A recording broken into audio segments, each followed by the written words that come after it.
Okay. Let's wing it like we did last time. That's all we can do, man. Did you listen to it last time? I did. It And was good. It was, I don't know, like, it was kind of okay, no. Yeah.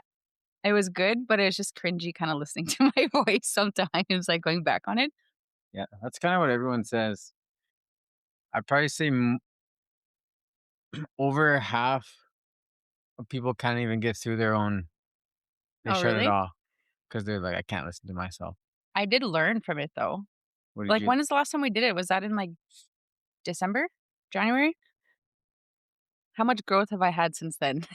Yeah, That's yeah. what I was kinda thinking of. I listened to it, like, I think, like, a week ago. Because when you came last time, you or you were just rediscovering yourself. You're kind of in the process of Smack dab in the middle of it. yeah. And how'd it go? So, how are things? Yeah, It's yeah, it's good, like, I feel like I'm not in the cloud of it as much as I was at that time, and like I said, listening back on it, I was really in the thick of it. yeah. Yeah, Could you tell? I could tell. Even the way, like, because the way I was trying to explain things, which I think it still came off clear, but the way I was trying to explain things then didn't make sense the way I was intending it to before. Mm. But now I'm just like, "Fuck, I should've just said it this way." I'm so stupid. What the hell? I'm so dumb. Kid who's looking in the mirror, "You're so stupid." Could you like feel yourself like what you were feeling as you were explaining it? Could you like remember what you were thinking, what Mhm, you were feeling? mhm. It was always around that nervous system reset time when I went for that cold plunge. Mm, Obviously, I had to, like, well, not I had to, but obviously I was kinda, like, already grasping for things that I needed at the time, right. right? And so when I was talking about that, I think it was around that same time I did the cold plunge. So I was, like, listening to it and I'm like, "Yeah, that was" 'cause, like, that had to have been, like, December or January, because December is when I pretty much hit my burnout stage too, and that was the reality of what that even felt like too. Mm. So, I was like, "Yeah, I was really in it that time." Yeah, and because like, I remember too when we did the podcast that time, I was trying to back out of coming because I was like, I just don't know if I'm gonna be clear with what I'm trying to say and performative and whatever." But Yeah, now I'm just yeah, like, "Fuck it, let's roll with it. yeah. Fuck." And I guess if you want, you can introduce yourself again. Let people know who you are. Who am I? Huh? Yeah, Which person do we have today? yeah. Just kidding. Which one? Are we rolling? Yeah, we've been rolling. Oh, okay. Well, my name is Beth, Beth Thomas, from Big River First Nation, also known as Whitefish, which is north of Prince Albert, north central Saskatchewan. Two children, teenagers, which is also another big jump of a story since last time we were here. Shoot, like my son's gonna be 17, my girl's gonna be 16 this year in a couple months, so getting up there. Wild. Yeah, you might need some tobacco when you ask me questions next time. I'm getting old. Just kidding. But yeah, no, it's Yeah, we were just been talking about that yesterday about how I'm just beginning You're in the with my early two, stages, yeah. just two little babies, Mhm. a little toddler and then a real new baby. Real new baby. A real new Big baby. price tag still on? Yeah, Just well, kidding. yeah, it still has that alien look. We won't get Oh, into it, yeah. but and then you pretty much have two little young adults Mhm. Driving now. driving. Yeah, I think I talked about that in the last podcast where my son was just fresh out of, like, pretty much driving school, and now he's been driving pretty consistent since then, like, oh, it's just bittersweet moment. Like, he Yeah. my girl was with me in Saskatoon here, I'm here for training, and she came and spent the night with me, and I was like, "Hey, but you have to get back home somehow because like, I'm in training till tomorrow." And she has school tomorrow, and then my son's like, "I'll come pick her up." I'm like, "Oh, my heart." Just to hear my son say, like, "I'll come pick up my sister all the way in Saskatoon." It's like, where's the time gone? Little Mhm. grieving moment there, little sad mom moment, but also very grateful because it's like, driving more. Yeah, yeah, yeah. I don't have to do all the driving, kind of thing. So it was a bittersweet moment, and he's pretty comfortable in his driving now. He just finished hockey. Oh man. And those bittersweet moments are like, it's like, man, I can't wait till you get to this stage. But then they get there and you're like, oh, you got there too fast. Yeah, you're like, "I'm just kidding, I take it Yeah, back, yeah, come back." yeah. Like, that's how it was, like, it was just, like, the reality check of it, and especially, like, when you're just so caught up in, like, life stuff Life, and yeah. busy, right? Like, I didn't realize that that's really how quick like I said, his hockey season's over now, and he drove himself, like, to and from practice this whole season, and Mhm. I'm just like, even that reality, I'm like, "Damn, you really don't need me anymore." Like, and this is, like, the first winter I know the first winter season that I've, like I didn't have to be that tentative as a mom, So it was kinda like, "Man, like, what do I do with my hands? And, like, what do I Yeah, do with myself?" It's like, I don't know, like, so I was kinda, like, dealing with that and just, like, dealing with little adults. Literally living with, like and raising little adults is like, I can't even ground you anymore. Like, like, how do I discipline you? yeah. I don't know, but I don't know, 17's quite the age too, so he's getting up there as a little man. But on that note too, I was just thinking about this today. I'm actually very grateful for I'm grateful for all the support that's coming up with men's mental health Mm, because that's been kind of like a roller coaster for me in raising a little man. Um, I don't remember, and not obviously not for my own personal gain, but I don't remember hearing too much about men's mental health and the support of it until like really within the last couple of years. But I'm grateful for it now because I'm literally trying to um, look for that for him because I obviously cannot do the guy things, right? The guy part of the support role. But I'm so glad because this conference that's coming up, I'm like, "Okay, I'm glad that at least he has those kinda avenues," and it's so open and comfortable for, men to be attending this kinda stuff too, yeah. Like, it's not really a hidden thing when men say they need support, so that's what I want my son to learn. Yeah. Excuse me, and that was just a little reality thing that I had, like, yesterday or the other day because he needs it, he needs support, and it's like, how do I get him out there to what's the word? Reach out for it? Or I don't know what's the word, but, like, just to get him engaged in the thought of, like, "Yeah, I think I wanna it's okay to admit that I'm not okay." I want him to get to Mm. that point, but I know it's, like, baby steps. 17, that's just, like, that's a tough age too for a little man. Yeah, it'd be nice to get to a point where, like, there wasn't we didn't even have to reach out for it because it's so normal, Mhm. It's just like it's like a normal thing to do Yeah. is talk or therapy or Yeah. whatever Mhm. whatever you need to do. Like, without the stigma, Yeah, you know what I mean? and it's it's getting a lot better. It is. It is. Um, there's just, like, some things that just, like, that need to still be Ironed out. ironed out, Mhm. you know? Mhm. Even with, with talk, talk not just talk therapy, but talking, Mhm. like men's groups or sharing Mhm. circles and stuff like that. Mhm. Sometimes I do feel like men and women need like, their mental health is different. Yeah. So, like, the things they need to do needs to be a little bit different too. Mhm. So I think sometimes we are taking because like, women are awesome at communicating with each other, they're way better than men are, you know? Like, when I hear Demi talk to her friends or her mom or her sister, Yeah. it's like there's no walls up. Mhm. They're able to just talk. Yeah. Emotional Like, beings. yeah. Mhm. And like, I'm like, I would never talk to my dad like that. I would never you know? Yeah.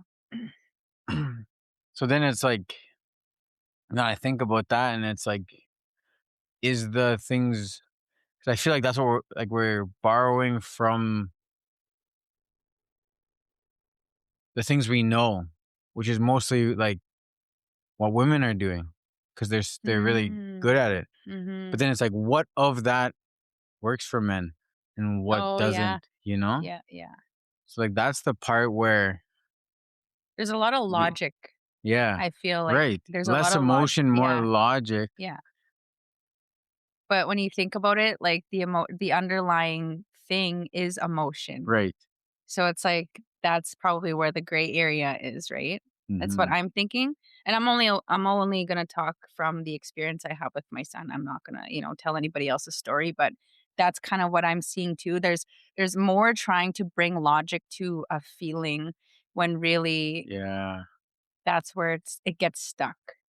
that's a good point. Yeah, and then that's where the frustration happens. Because you're trying to figure this out Yeah, you're instead of trying to just feeling it, like, yeah. just sit and feel it. Yeah, you're trying to, like, come up with an endpoint or a result from Mhm. it. You're trying to think of a result already, an endpoint to it, but it's like, maybe you just gotta sit with that feeling of anger, sadness, or whatever, but that's the part where I think, "No, I can't. No, I can't because Yeah, I gotta do A, B, C, D, E," right? So, that's kinda what I've been witnessing on my son's end.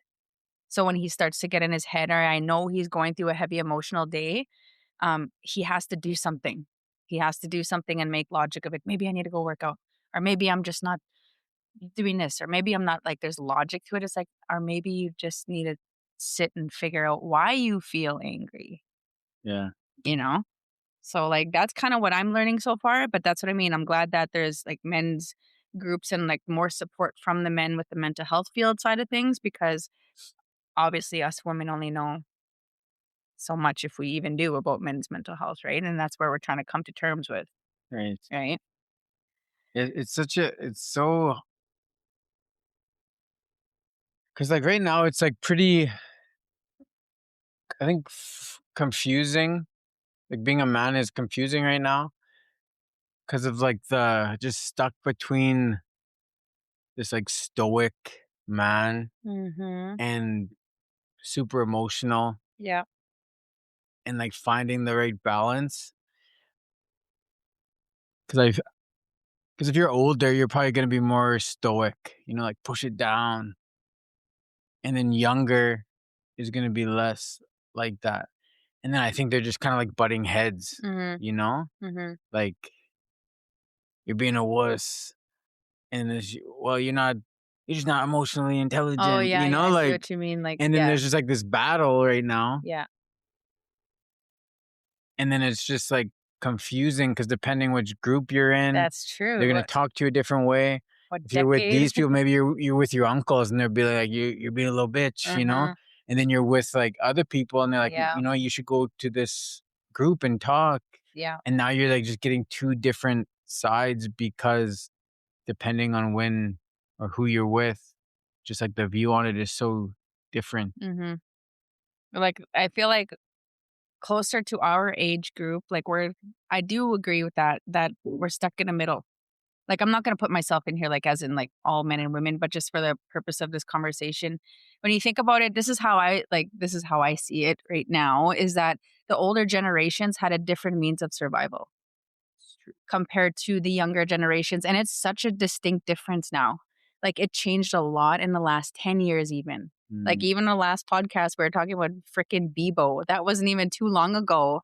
But look at how much that's changed. Technology and, like, social media apps have changed so much since I was even my son's age. They don't even know what a damn, like, flip phone is.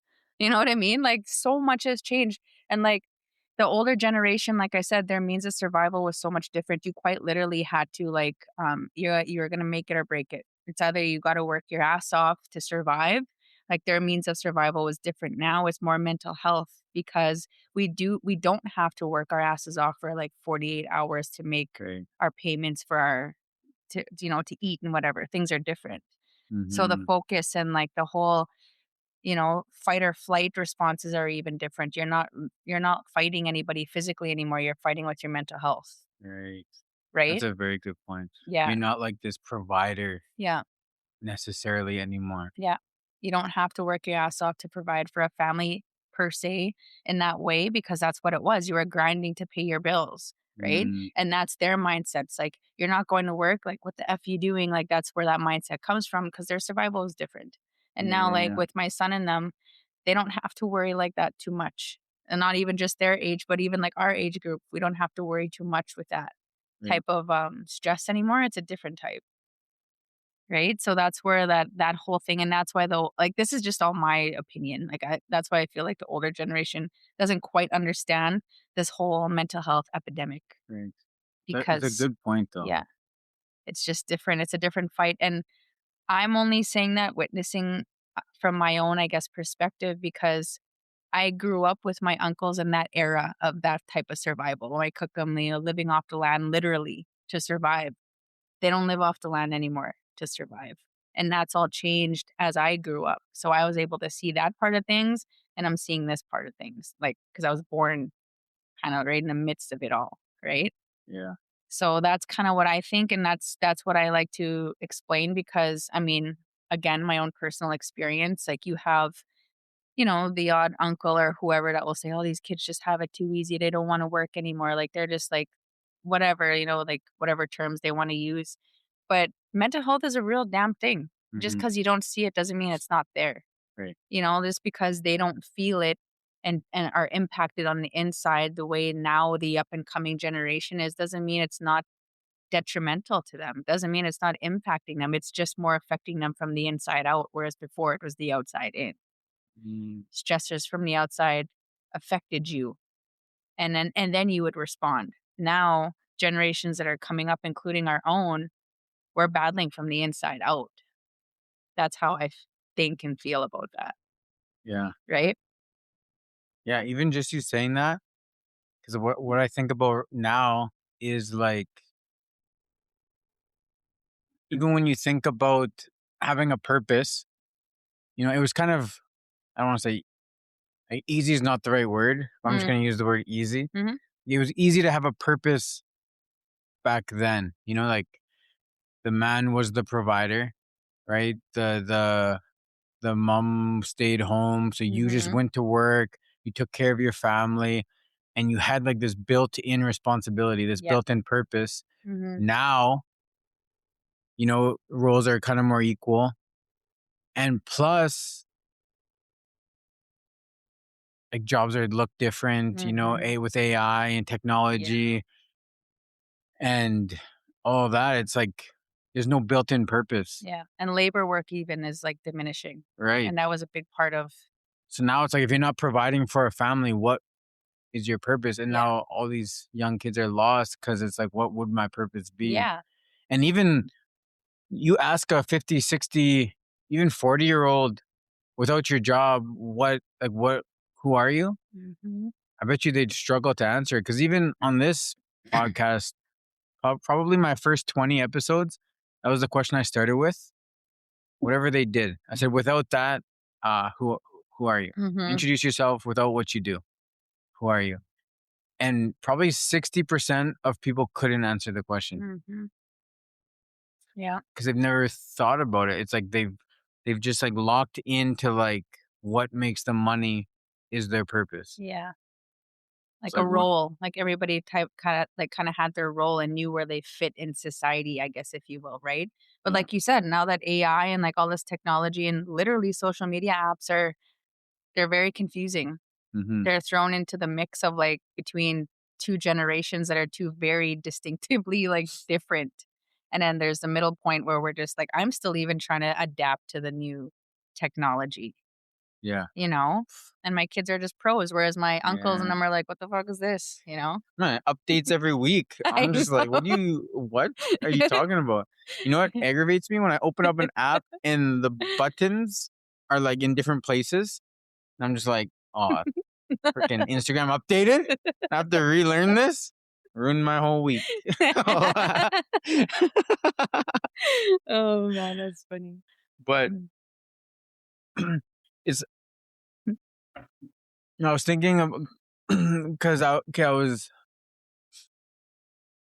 at a men's group I'm a part of, and I help out, Mhm. and one of the discussions was, um, just like feeling your emotions, Mhm. and then there was a discussion of, um, like, allowing yourself to feel your emotions, and then there was a question that was like, it was something like, "Do you think there's times when or maybe there's things or family members or situations that could help you not react to the emotion you're feeling?" That's how the question was kinda laid out, and then the room was kinda, like, split up because some people thought that you should just feel it. You shouldn't have to push it down. Like, divert yourself from it? Yeah, but I know the way my mind goes is the opposite, like, someone brought up that if you didn't allow yourself to feel that, you might shame yourself later, you know? Like, you Hmm. could, like you'd push it down, and then now you're just pushing it down again, you And know? this was on a men's group Mhm. conversation? Yeah? It was just like an open discussion. Mm. But then, like, the way I look at it is if I let it come out, I would probably shame myself for that, you You know? would? Yeah, Like, you personally would? yeah. Huh. Especially, like, let's say me and Demi got into an argument, Mhm. and then I just started freaking out and calling her names in front of my kids.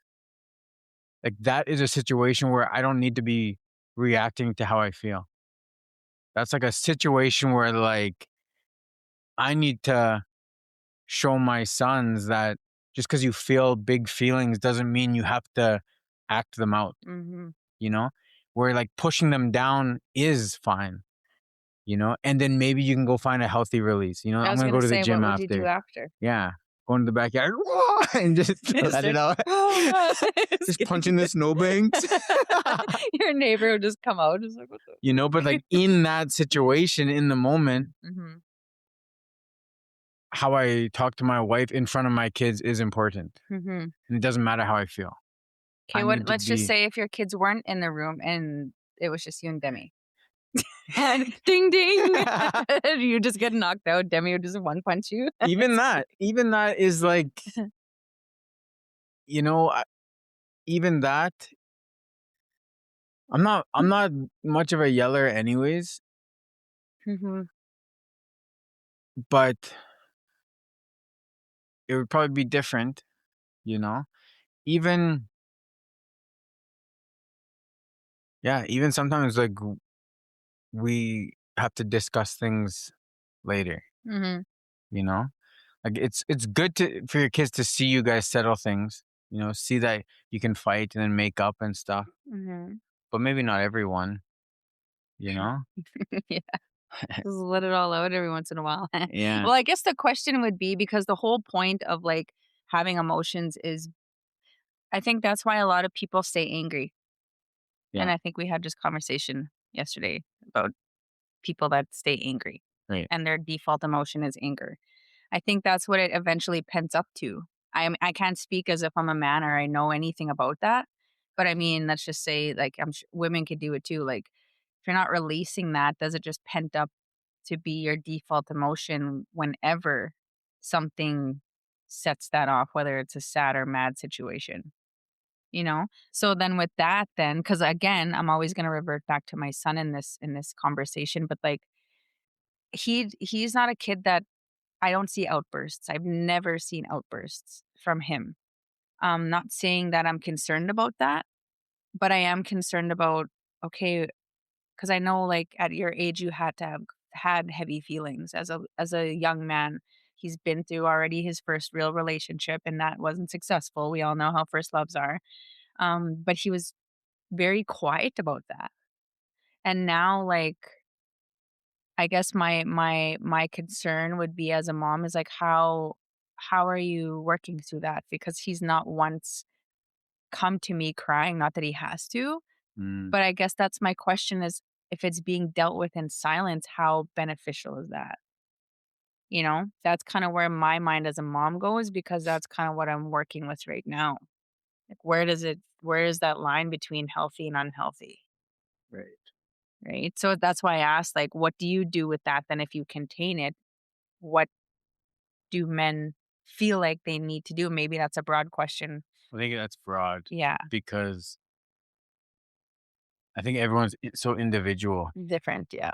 So there's like different ways for different people. And Mhm. yeah, I don't think it's a blanket. Well, and like we said too, like, generations are different too. Yeah. Like, the generations, like the millennials and all that stuff have different ways of dealing with things now, right? Some people are more in the talking stage of it, which is great. Some Yeah. people are more in that confused state of like, I'm not talking about my feelings, you Right. know? So, like, yeah, I don't know. Just And trying to take all that in. it's like even like when you talk about like really any like let's say like alcohol. Mhm, Some people can't touch it mhm. or else they'll disappear for a month. Yeah. You know, they'll go on. Some people they can't have one beer because then they're definitely getting hammered that night. You know, Mhm, some people count every day that they've been sober because they have to count. mhm, Some people are sober and they don't even talk about it because they're mhm, just it's just whatever. Some people drink casually every couple months. Some people don't even like just like they'll have a beer here and there. You know, mhm. it's just like it's so different because everyone's capacity to handle alcohol is so different.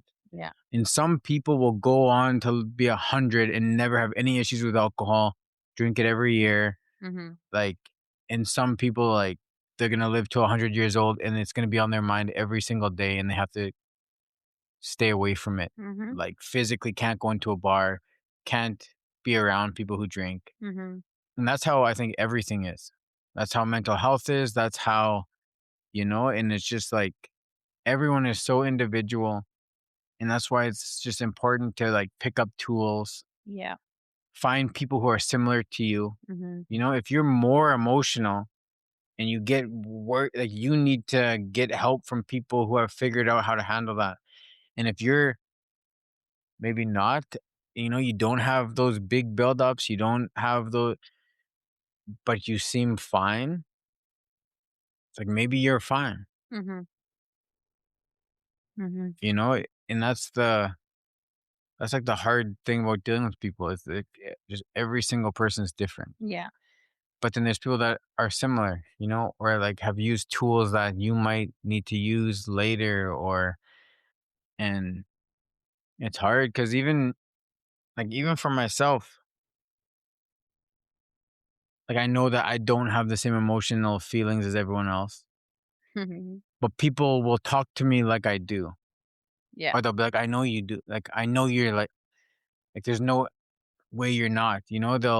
They'll just put their how they feel onto me, Mhm. and it's like, Like you've been there yeah, well, and and I'm just oh, like, I can promise you, I've never been in that situation. It's just like that's not how I'm wired, yeah. and it's like I wouldn't lie, like I have nothing to lose or gain, Mhm, you know. Um, so that's where that's tough, to put something on someone that isn't there, mhm. and that's the tricky part too Yeah. with mental health, and especially now that like I've been to sharing circles, I've been to men's groups, I've heard things that I never even knew people went through. I didn't even know that that was a thing that happened in your head. Mhm, When people have said like thoughts they've had, things they've gone through, and how they've handled it, mhm, I'm thinking, why would you handle it like that? mhm, There's no way. But then that's just how they're wired. That's just what they're battling. That's just like the amount they can handle with that emotion mixed with like how much they can deal with people mixed with what they've gone through in their past, and then like mhm, this little childhood trauma that peeks its head out from time to like mhm. all these things that just like, and that's this person can only handle this because of that, Yeah. and it's like nobody else in the room is going to be like that, Mhm, but there might be someone who's close mhm. or like similar in some ways, Yeah. you know Well, yeah, and that's just like the narrative that everybody has is completely different. And it is like I'm not gonna go really social worky right now. I'm not gonna go too much into it, but like um I'm only, again, measuring and analyzing from my own experience and my personal stuff, but, that that whole, like, personal narrative piece is a really big piece, and it's really playing a part in mental health now. And the only reason why I wanna mention that is because that wasn't never acknowledged before. The older generations always say, "Oh, like, suck it up, move on." Right. Right? So it's kinda almost totally disregarded, for everything, and I get that, like, don't you're retelling, you're reliving your story, so to speak, like, when people say that, like, "Oh, like, let go forget about the past, the past is the past." The past really isn't the past is right now still. Mhm. Like, that's why we're having all of these, like, mental health crises, especially in the communities, because things that things that we've experienced y in our younger years is, mirroring the way we'd respond to it now. The way we wanted to protect ourselves when we were younger, we weren't able to, we're trying to do it now. So, the way people are coping with whatever they're dealing with, that's an escape from pain from before. And so everybody's roadmap, so to speak, is different. Their narratives are different. Their stories are different. So many people are ashamed of a lot of the things that they'll never talk about. Easiest thing to do is either run from it or fight with it. And that's kind of where and the only reason why I'm saying this is because I grew up, and I think I mentioned this on the last podcast, but I grew up on my home reserve. I lived there up until I was going to university. My kids have never lived in the reserve. They grew up in the city. And again, two very different upbringings, not saying like, they were super drastically different, but the upbringing, the resources were different, the environment was different, the everything was different, right? So like just kind of like you see, I can only talk from the community perspective and my own experience because I grew up on my community, but it is very it was you could see why there's a lot of issues with youth mental health because there really isn't it feels like there's nowhere to turn.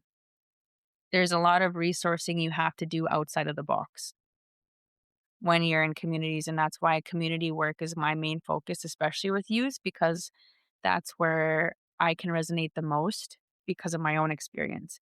So I can only talk about what I understand in that area of things is like, yeah, things that you kind of not kind of things that you experience growing up from a very, very young age, it's showing up as symptoms now as an adult.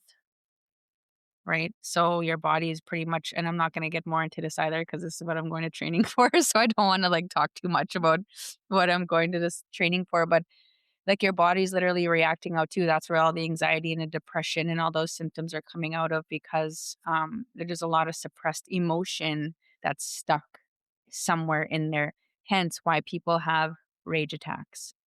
That's a, suppressed emotion that's being stored, and then sometimes people literally blow up because that's energy that's not exiting anywhere, Mm. right? And so when you're in a community, you don't have your favorite CrossFit gym, you don't have your favorite, community mentor gym person who likes to open the gym every Tuesday nights, or, not everybody has that kinda access to have that healthy outlet, even just to exert a basketball evening or whatever, right? I was lucky to have our wrestling team on my community when I was my kid's age. So that was my outlet. And thank goodness because that took me places I've never been. And if I didn't have that wrestling team or that, the wrestling environment when I was on their community at that age, I don't know how I would have handled all of the experiences I've been through growing up on the reserve. And I'm not going to be they weren't all super bad, but there was definitely some experiences that kids shouldn't experience or see or witness, right? So, I can see where the narratives play different I'm always just gonna resort back to, like, everybody's personal story eventually does show up as symptoms later on down the road if it's not addressed.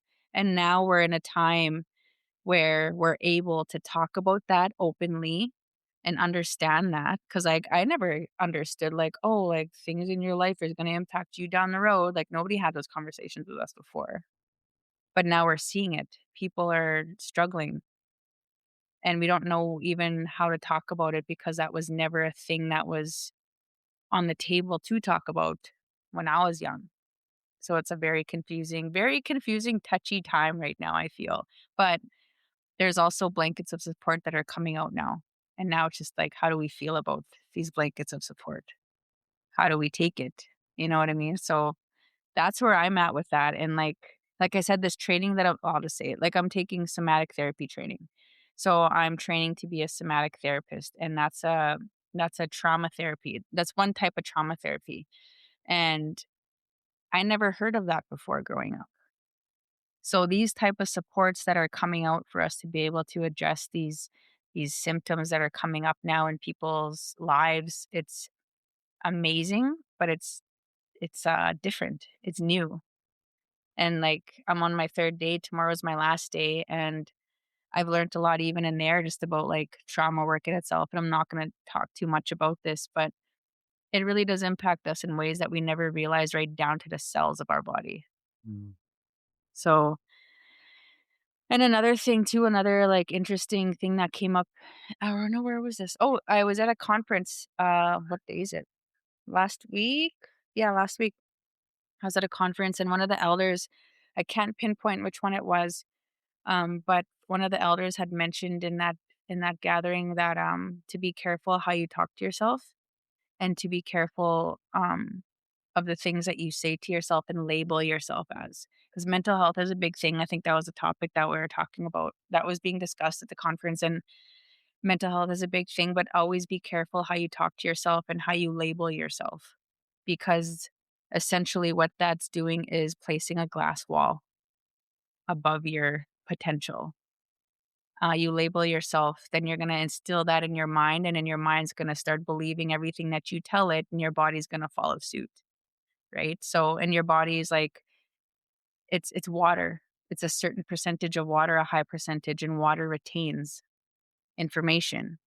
Water retains cellular level like memory, right? So anything that you're telling yourself, even on a cellular level, your body's going to believe it, even as far as labels. So that's one thing that the elder said is be careful what you say because your body's listening, and it's very smart. So the somatic therapy, that's all we're learning is body work. It's trauma work in the body. And that was an actual message that came up today. And I'm thinking like these elders knew this already a long time ago. I literally just heard what you're telling me today in this Western modality of therapy. I heard this already from an elder earlier this week. So we already knew Mhm. how to take care of ourselves, and we quite literally know how to heal ourselves from the inside out. If we really sat down to sit with it, learn, like I'm not trying to go on a rampage here on this, but honestly, learn from elders, like learn from the A elders. rampage? Uh, I'm not going to go on a rampage with this, but it's just like that was such an aha moment for me when I was told that today in like a Western Mm. therapy teaching modality. I was like, I heard this already. This is what the elders are telling us. We have like the potential and the capabilities to heal ourselves. We just need to remember how to do that because we have it. Like keyword remember. It never went anywhere. And that was just the aha moment because that elder is like, you be careful how you talk to yourself. You're placing a glass wall on your potential. Mm. You're right. And then I just thought, like, this is so cool. Like, I've just been, again, like I said, learning journey. That's all I've been on, and I'm like, "That's so cool." Because like, when you hear about even, like, and I thought about right away, like, anxiety, like, "Oh, I had anxiety," and people do. I understand. I struggle with anxiety from time to time. But if you keep telling yourself that, that's where you cap yourself when things get hard Right. too, right? So when things start to get difficult, it will be really easy to default and say like, "Oh, it was my anxiety," and you kinda just stop there. You don't try and pursue past what you think your anxiety does to you, Right. if that makes sense, It right? does make a lot of sense. Mhm, Yeah. That's I heard whatever you think and then whatever you say, your body acts accordingly, mhm, you know? mhm, And I always think of the example of like a haunted house. It's like if you think ghosts are real and you go into that house, You're gonna be like tense and Mhm. jumpy and shaking and scared. Like your body's gonna act Mhm. how your thoughts. Yeah. But if you say ghosts aren't real, you're gonna go into the house and you're gonna be calm, relaxed. It's just Mhm. gonna be a normal house. Mhm. Your body acts accordingly to your thoughts, Yeah. to what you speak. So if you say, I have severe anxiety, you're going to have severe anxiety. Yeah, it'll amplify that thought. It's so it's crazy too because I believe that fully. I believe that fully. Mhm. And I do think people can create their own realities. Mhm. You know, Mhm. like everyone's world is different. Yeah. Everyone's seeing the world through a different lens. Mhm. And I believe two people can be right about something and have completely opposite ways to think about it. Because I think the world changes to what you believe. Mhm. And this is like real deep and getting real, Yeah. but I truly believe that. And sometimes when I'm like maybe debating with somebody or arguing with somebody, sometimes I'll say to them, like, you know, what, you're right, but I'm also right. Yeah. But your right sucks because it's making you stressed, it's making you sad, it's making you cry, Yeah. and I'm happy. Mhm. So, like, if you can, just like believe what I believe and you'll be happier, you know? Yeah. Because you are right. Yeah. And I'm also right. Yeah. My right is just way better, you know? It's perspective. It's perspective. Yeah. And sometimes somebody else's right is way better. Yeah. And I'm like, I need to figure out how to think what that person's Yeah. thinking. What angle are we gonna go from here? Yeah. Yeah. Because if you believe you can't be anything in this world, there's no way you're going to be anything in this world. Yeah. Your body's going to stop you when when an opportunity comes, you're not going to see it because you're not going to be able to because you've already thought Your belief system. that this world's against you Yeah. and that you can't have anything in Yeah. this world. But if you believe you have the same success rate as everyone else here, Mhm. and you're gonna see opportunities that nobody even sees. Yeah. You're gonna be able to you're gonna get ideas all the time. You're gonna your body's gonna help you become successful. Yeah. And I believe that Mhm. very, very strongly. And I can see it because I see it every day. Yeah. Even with the people I coach, when I go out to communities, Mhm. in my friends, my family, how they talk, their life is a reflection of that Yeah. every single time. Not 70% of the time, not 60. It's 100% of the time. Mhm. How that person speaks is a reflection of their life. Mhm. And then people might argue maybe how they speak is because of how their life is. I believe it's the other way. Yeah. They created it. Their life is the way it is because of how they speak. Yeah.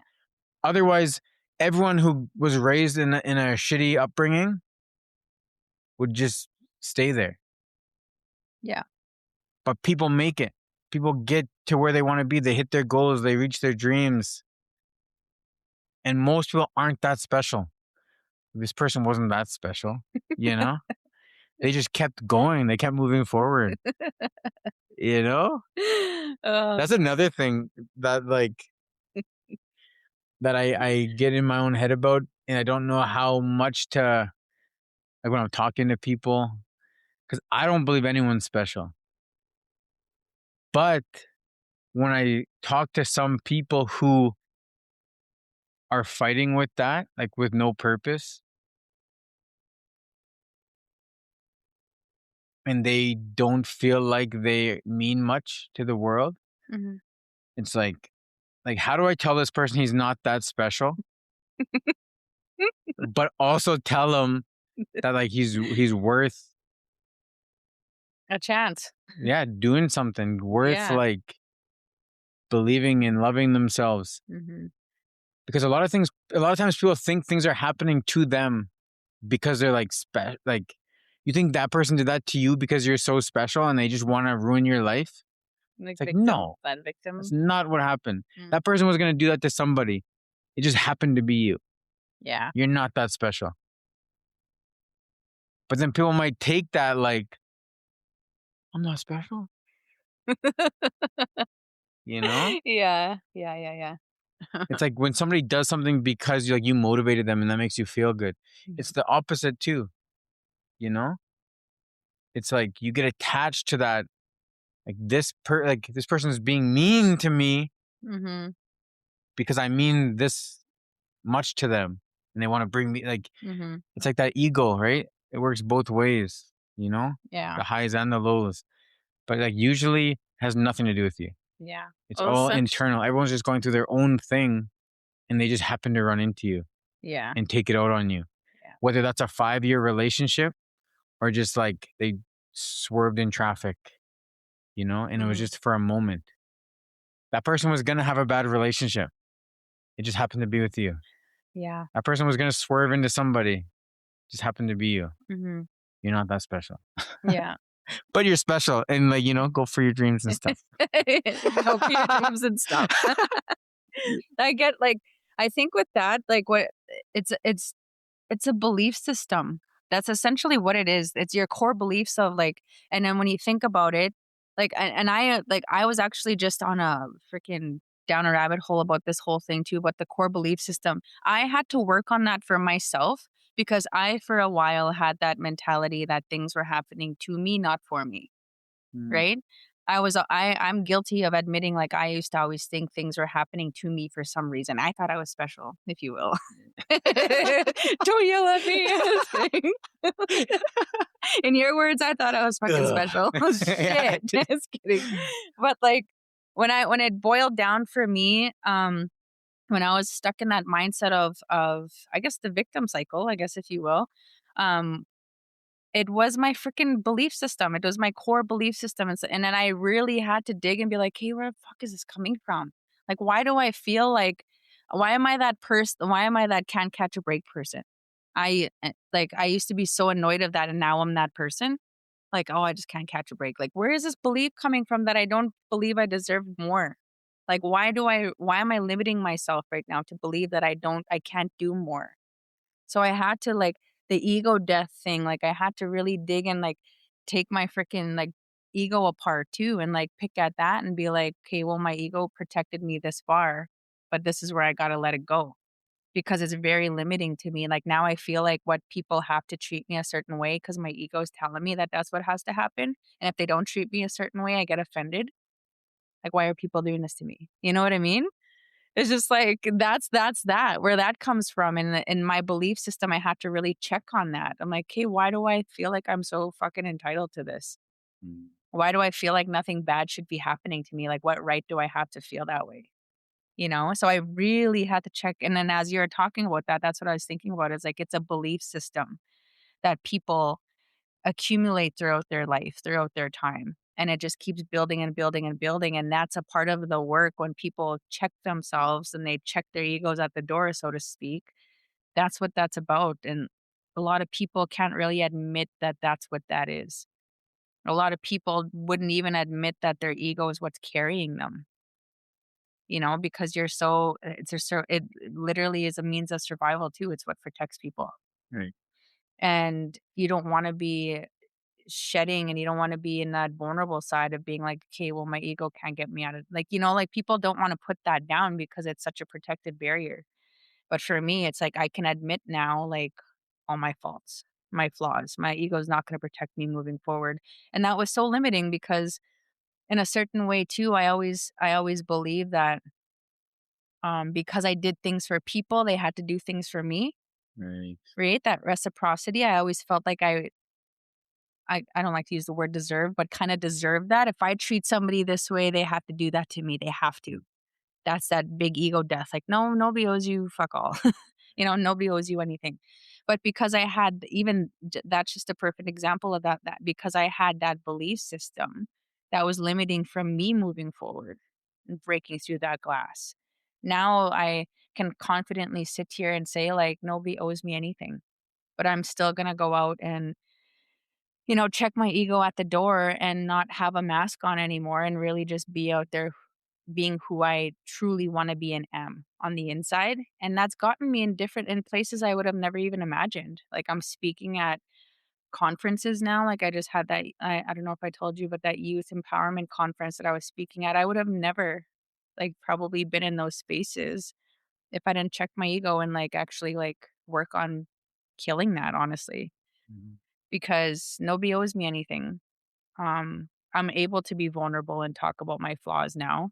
I don't have to wear a mask to protect whatever image I felt like I had before, you know? So it's just like shedding all that stuff and just coming out with it. And my belief system now is that nobody owes me anything, you know, and bad things do happen, but they're for me. What's the lesson am I going to take from that?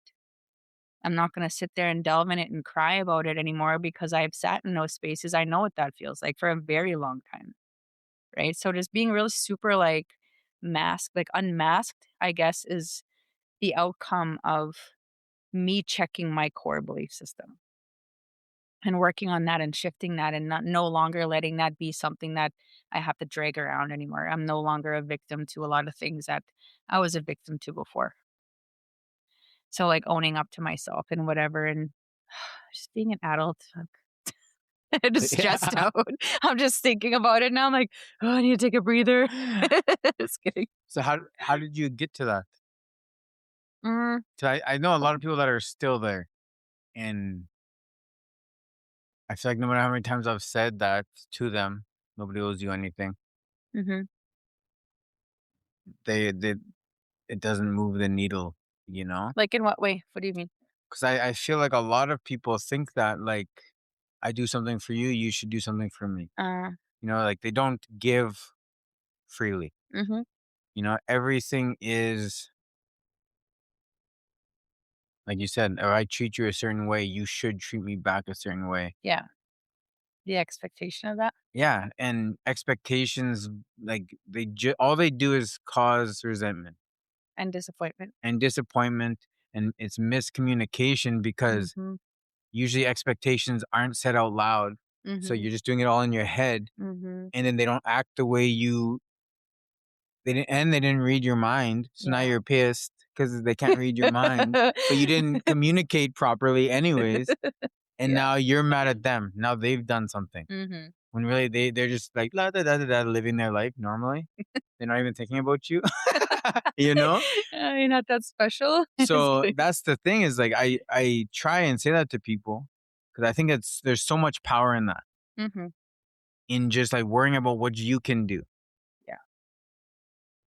So for you, how did you start moving that needle?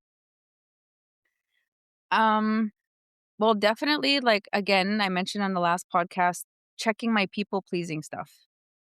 Like, that's where I really had to, I think that's where it really started to dawn on me that, um, my people pleasing traits that I had for a very, very long time. So because the people pleasing, a part of that is, oh, if I hang out with them, they'll hang out with me. Or if I do Right. this for them, they'll do that for me. That there's always some sort of like exchange that you're expecting if you do something super nice for somebody because that's all you want in return. You that's some that again, this could be a trauma thing, but like you're filling some sort of void by doing that. There's some sort of like empty void within yourself over when you're over I don't know what it is, when you're just kind of like over consuming for other people from an empty cup and filling other people's from an empty cup type shit, you know? Like it's just like you're filling a void of some sort and you it's up to you to figure out what that is. Is it because you're lonely or is it because you don't I don't know, like you need a friend but you don't know how to reach out, you know, things like that. So for me when I started checking that, like I said, the whole people pleasing I had to put down. And then I started to get to a point where, like, I wanted to just start really, again, figuring out who I was. That core belief system had to be in check in order for me to really pull away all the masks and figure out, like, where does this come from? Why do I feel the need to have to make everybody happy when I'm literally at home by myself crying myself to bed sometimes? Like, why am I over giving when I have nothing? And I can't like, why am I not checking myself with that? Like, why am I giving from an empty cup? I had to really, like, confront myself with that, and my coping, like I had mentioned before too, was never the best. because of how confusing and hurt I was still feeling. So when I started to get to checking my core beliefs and whatever, that's kind of what I came up with is just like I have to learn how to be there for myself. And so what does that mean or look like? And that's where the whole people talk about this work that happens. And I don't like to quote unquote that, but that's essentially what that is like that's what people talk about with the work for yourself. How do you fill your own cup then if you poured too much for everybody else? What does that mean and look like to you? Like, and that's why I said, like, is going to the gym at 6 a.m. something I really want to do for me, or am I coping through something? Mm. So I had to start trying to figure out exactly why I was doing the things that I was doing. And when I was slowly starting to figure that out and finally getting traction of finding out, like, I really don't like going to the gym at 6 a.m. every morning. Sometimes I really do just like sitting there and reading a book or learning how to meditate, like just and discovering those kind of things about myself. And so, like, and that stuff takes time too. I'm still in the midst of it. Like, I'm not saying like I'm chill as a cucumber now and everything's all freaking net like good over here. Like we're still figuring things out, but just to get to that point is just it's taking a lot of time, but definitely sitting a lot with myself. And really facing insecurities. I'm really discovering my own insecurities now. And that's not fun. What's your favorite one? Oh god. Like if I was to have a favorite insecurity, hmm. Oh my god. Mm, I think a big one that's been coming up for me was let me see. Confidence was a big thing, but now I feel like not trying to like flex on this or anything, but I can honestly say that I do have genuine confidence now. I can I could do presentations without second guessing what I have to say. Like I said, coming here, like I don't feel very tense as the first time when I did the podcast because I felt like, "Oh, I hope I don't mess up or I hope whatever, right?" So just kind of like my with the insecurities part, being more open and acceptable of them because I do have flaws, but I'm able to admit that. I do have insecurities, and I don't mean insecurities in a toxic way where people like to, "Oh, you're so fucking insecure and you're such a jealous person, blah blah." I don't mean insecurities in that way. Essentially, that's what that is, but I don't mean it in that way. Like my insecurities are I am still very scared to be vulnerable. And I was mentioning this to you the other day, like I'm very I don't know if scared's the word. I'm just very uncomfortable with being vulnerable still. And I mean that in every way, like potential relationships or friendships. Like it's still a very eggshelly topic and concept for me. But in order for me to in order for me to move on from things that are keeping me stuck, I have to be vulnerable. And my insecurities of telling people how I feel, um, I'm still working on that. Mhm. And again, like, of course, a big, like, I'll admit a big part of it is due to a lot of heartbreak. And because of, the heartbreaks of the past, you have to learn from it kind of thing eventually, right? And I was stuck in mine I'm sure everybody is, for a certain time frame and certain degree of time, depending on, the circumstances of how it all went down. But I was stuck in this point of anger and resentment towards men for a while, and I'm just coming back. I'm just coming out of that, of, like, letting that shield down, and that's what I mean by insecure. I'm insecure about being vulnerable again, I guess being soft again, when it comes to the idea of that. So and that's been something that's been heightened in me lately, personally, like, I'll admit. Lately, that's been heightening up and showing up as, certain behaviors of mine. Like I used to like, the whole fight or flight terminology. Like I used to run. Like I used to just be like, "Well, like flock button, not talking to you again." I'm not gonna take that road back to. It's like, "Hey, fuck, stop running. Like deal with your shit. Like like tackle it head on, right?" That's what I mean by insecurity. So if I was to pick a favorite one, which I will never have, that'd probably be one of them that I have to work with, that I'm working with right now. Oh, it's hard. That's good because the one thing I noticed about you is that you're kind of toxic. Dang, you didn't even like ease that one in. You just went straight to the point. Just kidding. Let's wrap this up. I think um like from my perspective, I'm sure lots of people's perspective, that you are like a pretty powerful person. Hmm. You know, even with being a mother, you know, speaking at conferences, finding time for fitness, finding time to go out and hike and run and you know, that's pretty powerful. You know, do you see yourself that way? No, no, no. Yeah, that's, I guess, another insecurity thing of mine. Hmm. Yeah. And I know you talked about this before. That's really hard for me to see, Right. right? And it's just, I think maybe because I'm in the midst of still trying to just work out of a dip that I'm in, Right. Right. Right. right? It's just like I haven't reached the top of the mountain yet, so to speak. But everybody's like, like, "What the Yeah. yeah, good for you." But I feel like I'm still climbing it. Yeah. So for me to celebrate the wins right now, I'm not quite there yet. Maybe that's what that is. But it's like, "Hey, what the fuck else do I need to do then to get up there?" It's like, and then everybody's like, "Yeah." Maybe that's what that feeling is. Yeah. We'll go find a couple mountains this summer. Yes. Yes. This is a for real season. I have to for real do it and, like, join your guys' group that you talked about. Our cult. Your cult? Yeah. We go up Uh, to the top of a mountain and we sacrifice one. oh, Every of course year. it'll be me. I'll Every be year. like the Yeah. the ninth Yeah. wheel. We invite one rando. Rando. Shit, I'm not sketchy at all.